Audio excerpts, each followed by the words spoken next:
नमस्कार. आजच्या भागामध्ये आपण बघूया. इथे सायली आता फ्रेश होऊन आपल्या रूममध्ये येते. रूममध्ये आल्यानंतर तिला आवाज येतो, तो कुणीतरी बाहेर देवपूजा करते त्याचा. तेव्हा सायली म्हणत असते की आई, आज एवढं लवकर पूजा का करतायत? तेवढ्यातच कल्पनासुद्धा झोपलेली असते. ती उठते आणि म्हणते की सायली, आज एवढी लवकर पूजा का करते? सगळं काही ठीक आहे ना? तेव्हा इकडे आता सगळेजण बाहेर येऊन बघत असतात. तेव्हा अर्जुन इथे उभा राहून देवपूजा करत असतो. तेव्हा सायली आणि कल्पनाला खूपच जास्त आश्चर्य वाटतं. सायलीच्या पाठोपाठ कल्पनासुद्धा येते आणि म्हणत असते, अरे बापरे, हे काय बघते मी, चक्क अर्जुन आज देवपूजा करतोय. तेव्हा इथे आता रूममधून सगळेजण बाहेर यायला सुरुवात करतात. तेव्हा आधी अस्मिता येते. अस्मिता अर्जुनला देवपूजा करताना बघते. तिलासुद्धा खूप जास्त आश्चर्य वाटतं. नंतर अश्विन चैतन्य येतात. ते सुद्धा हक्काबक्का होऊन जातात. तेव्हा इथे अस्मिता म्हणत असते की अरे चैतन्य, मला जरा चिमटा तरी काढ, मला तर आश्चर्यच वाटते. तेव्हा अश्विन लगेचच इथे अस्मिताला चिमटा काढतो. तेव्हा तो म्हणत असतो की आता बरोबर वाटते की दादाच देवपूजा करतोय की काय, आता माझा विश्वास बसला. तेव्हा इकडे कल्पना म्हणत असते, पण अर्जुनमध्ये एवढा बदल कसा काय घडला? तेव्हा अस्मिता म्हणते, मम्मा, अरे हा बरा आहे ना, हा कधीपासून देवपूजा वगैरे करायला लागला? अश्विन, तू एक काम कर, तू जर ह्याला चेक कर रे. तेव्हा इथे चैतन्य म्हणतो की बरं झालं मी इथे आलो, म्हणून तर मला हे एवढं असं दृश्य बघायला भेटलं. तेव्हा कल्पना म्हणत असते, हे दृश्य आम्ही सुद्धा पहिल्यांदाच बघतोय रे चैतन्य. तेव्हा इकडे आता अस्मिताला चिमटा घेतलेला असतो, कारण का कुणाचा विश्वास बसत नसतो की अर्जुनच सकाळ सकाळ उठून इथे देवपूजा करतोय. तेव्हा आता अर्जुन पूजा झाल्यानंतर सगळ्यांकडे बघतो आणि म्हणतो, हे काय चाललंय तुमचं? मी सकाळी लवकर उठून फ्रेश होऊन मी देवपूजासुद्धा केली आणि सूर्य डोक्यावरती आला तरीसुद्धा तुम्ही सगळेजण झोपला होतात. तेव्हा अस्मिता म्हणते की अर्जुन, हे सगळं काय करतोयस तू? तू बरा तर आहेस ना? अश्विन, नाही तर ह्याला जरा चेक कर आणि गोळ्या दे. तेव्हा अर्जुन म्हणत असतो, मी एकदम फिट अँड फाईन आहे. उलट आज लवकर उठून मी देवपूजा केली आहे ना, तर मला अजून फ्रेश वाटतंय. पण तुम्ही लोक खूपच जास्त उशिरा उठलाय आणि लगेच देवाच्या जवळ येऊ नका. तेव्हा कल्पना म्हणत असते, पण अर्जुन, अरे तुझ्यामध्ये एका दिवसात एवढा बदल कसा काय घडला? तेव्हा इकडे सायली म्हणत असते, पण सर, चांगली गोष्ट आहे ना तुम्ही आज लवकर उठलात, पूजा केलीत. तुम्हाला माहिती आहे का आई, लवकर पूजा केली ना तर आपलं आरोग्यसुद्धा छान राहतं आणि देवाचा आशीर्वाद कुटुंबावरती सुद्धा बसतो आणि सगळे दिवस आपले चांगले जात असतात. जर लवकर फ्रेश होऊन देवपूजा केली तर आरोग्यसुद्धा चांगलं राहतं. तेव्हा इथे कल्पना म्हणत असते, सायली, अगं माझं नवीन लग्न झालं होतं ना, तेव्हा मला देवपूजा करता व्यवस्थित यायची नाही आणि मी लवकर करायची सुद्धा नाही. प्रतिमाने मला ही सवय लावली. तिच्या धाकाने सगळे लोक पूजेसाठी आंघोळ वगैरे करून बाहेर यायचे आणि सगळेजण रोज देवपूजासुद्धा करायचे. तेव्हा अर्जुन म्हणतो, हो ना मम्मा. तेव्हा इथे आता लगेचच अश्विन म्हणतो, तेव्हा आपण प्रतिमातेच्या धाकाने देवपूजा करायचो आणि आता सायलीवणीच्या धाकाने देवपूजा करू. तेव्हा कल्पना म्हणते, हो ना, सायलीच्या धाकानेच अर्जुनने सकाळ सकाळ उठून देवपूजा केलेली आहे. तेव्हा अर्जुन म्हणतो, अरे याला काय अर्थ आहे? म्हणजे लवकर उठलोय मी, पूजा केली आहे मी आणि सगळं क्रेडिट माझ्या बायकोला? तेव्हा इथे सगळेजण हसायला लागतात. तर इथे सुमन म्हणत असते, भाऊजी थोडा नाश्ता घ्या ना. तेव्हा रविराज काका म्हणतात, नाही सुमन, मला काहीच नको आहे. तेव्हा इथे सुमन म्हणत असते, भाऊजी जे झालंय ते सोडा, त्याचा राग तुम्ही अन्नावरती काढू नका, पोटभर खाऊन घ्या ना. तेव्हा इथे रविराज म्हणत असतात की नागराज, सगळ्यांनी नाश्ता केला का? तेव्हा नागराज म्हणतो की दादा, आपण तिघंजणं जर इथेच आहोत ना, फक्त एक व्यक्ती नाही आपल्यामध्ये, ती म्हणजे तन्वी, आणि बाकी कोण आहेत घरामध्ये? तेव्हा सुमन म्हणत असते, भाऊजी मी काय म्हणते, मी जाते आणि प्रियाला बोलावून आणते, तीसुद्धा आपल्याबरोबर इथेच बसून नाश्ता करेल. तेव्हा इकडे रविराज काका म्हणतात की अजिबात नको, तिची बुद्धी बाकीची कामं करण्यामध्ये खूपच जास्त तल्लक आहे ना, मग आता हे सुद्धा तिला कळायला हवं की वेळेमध्ये येऊन नाश्ता करून जायचं. तिला कळत नसेल तर बसू दे तिला तिच्या रूममध्येच, तिला भूक लागली की बरोबर खाईल येऊन. तेव्हा सुमन म्हणत असते, भाऊजी तुम्ही बरोबर बोलताय. अहो पण ती इथे नाश्ता करायला नाही आहे तर तुम्ही तरी करताय का? तुम्ही स्वतःला सुद्धा त्रास करून घेताय आणि त्यामुळे तन्वीला सुद्धा त्रास होईलच ना. तेव्हा मी जाते, हवं तर तुम्ही तिच्याशी काही बोलू नका, तिच्याकडे बघू नका, पण तिला नाश्ता करायला तरी खाली येऊ दे ना, मी बोलावते तिला. तेव्हा आता सुमन रूममध्ये येते आणि तन्वीला आवाज देते, तर तन्वी तिला काही आवाजच देत नाही. तर इकडे आता नाश्ता वगैरे सायलीने तयार करून ठेवलेला असतो. अर्जुन जातो, नाश्ता लगेचच घेऊन येतो. डायनिंग टेबलवरती बसून आता स्वतःच्या प्लेटमध्ये इथे पोहे हाताने वाढून सुद्धा घेतो. तेव्हा विमल येते आणि म्हणते, दादा तुम्ही का करताय, मी देते ना सगळ्यांना. तेव्हा अर्जुन म्हणतो, विमल इकडे ये, सगळ्यांसाठी प्लेट घेऊन ये. आणि तो म्हणतो, आधी तू इकडे ये, या कारणासाठी सकाळी मी तयार होऊन लवकरच देवपूजा केली होती. तेव्हा तू दर्शनासाठी तिथे आली नव्हतीस, मी बघितलं, पण आता आली आहेस तर देवघरामध्ये जा आणि देवाचा आशीर्वाद घे. तू देवाचा आशीर्वाद घेतलास का? तेव्हा इकडे लगेचच विमल म्हणते की नाही दादा. तेव्हा अर्जुन म्हणतो जा आधी देवाच्या पाया पड जा. तर इकडे आता रविराज काका सगळ्यांना फोन करत असतात.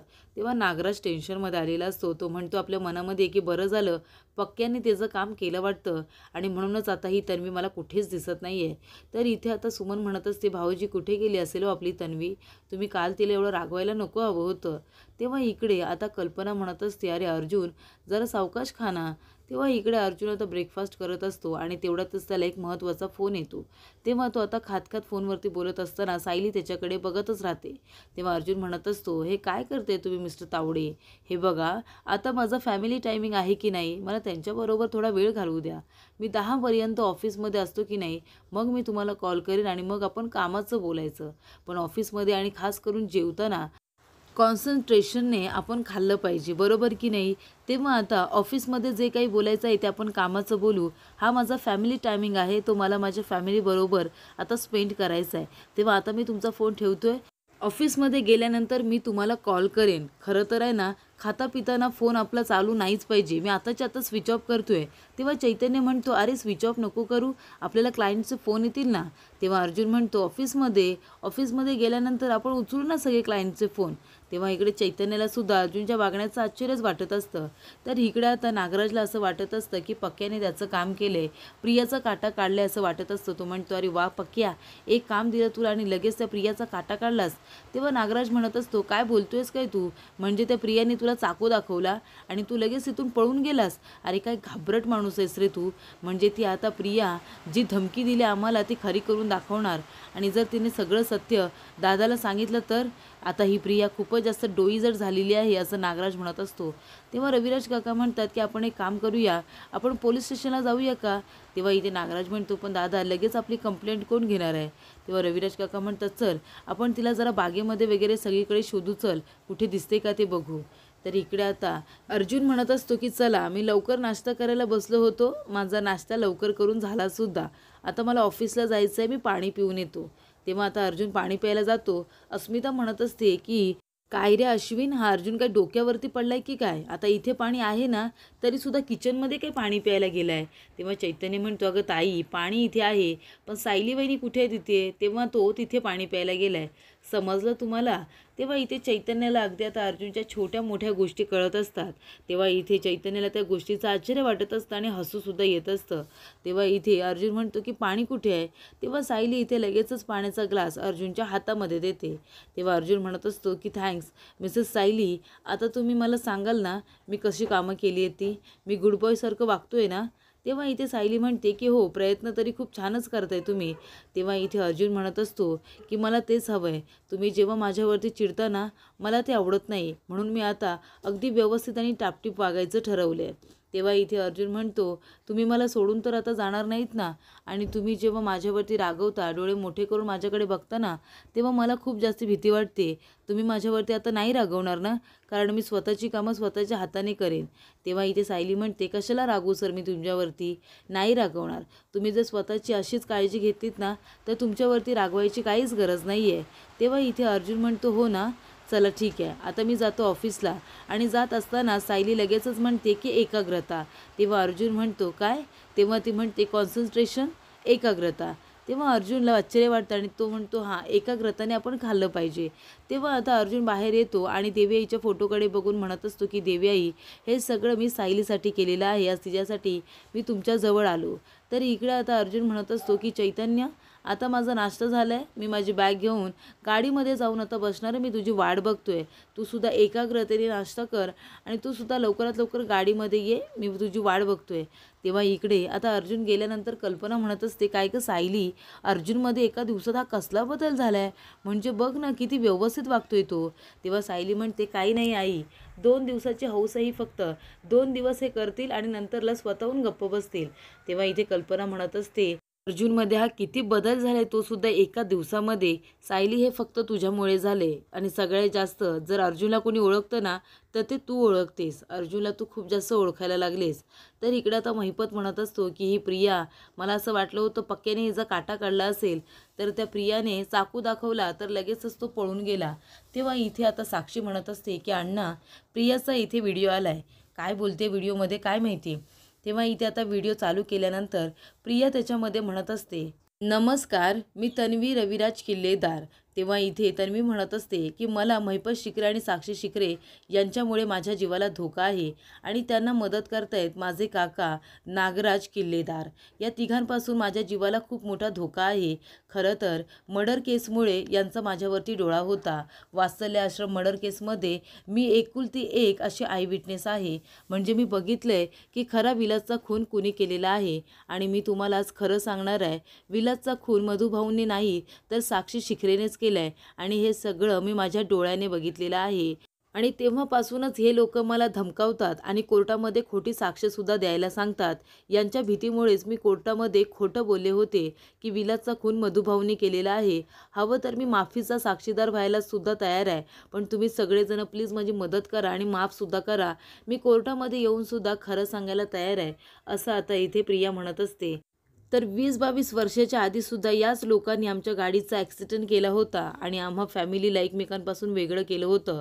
आणि मला आता या लोकांपासून खूपच मोठा धोका आहे, म्हणून मला तुमच्या सगळ्यांच्या मदतीची गरज आहे, असं प्रिया त्या व्हिडिओमध्ये म्हणत असते.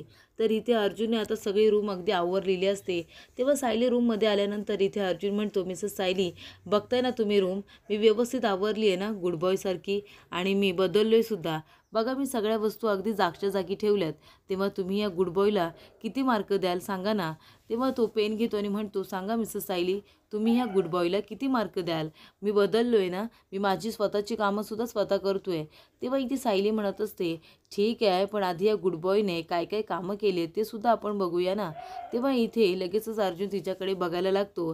तर अर्जुनच्या या वागण्याचं सायलीला खूपच जास्त कौतुक वाटत असतं आणि ती नव्याने आता अर्जुनच्या प्रेमात पडत असते. तर पुढील भागामध्ये आपण बघूया, इथे रविराज काका आता सानिकाला फोन करतात आणि विचारत असतात, प्रिया तिथे आहे का. तर इकडे अर्जुनला आता प्रियाचा एक व्हिडिओ आलेला असतो आणि तो व्हिडिओ बघून तो खूपच जास्त घाबरतो. तर इथे रविराज काका म्हणत असतात की कुठे गेली असेल ही तन्वी, सानिकाच्या घरी सुद्धा नाही आहे. तर इथे अर्जुन म्हणत असतो की मम्मा डॅड लवकर इकडे या, हा बघा इथे तन्वीने मला एक व्हिडिओ पाठवलाय. तेव्हा सायली म्हणते, याबद्दल रविराज सरांना माहिती असेल का. तेव्हा अर्जुन लगेचच आता रविराज काकांना फोन करतो आणि म्हणतो की सिनियर, तुला माहिती आहे का तन्वी कुठे आहे ते.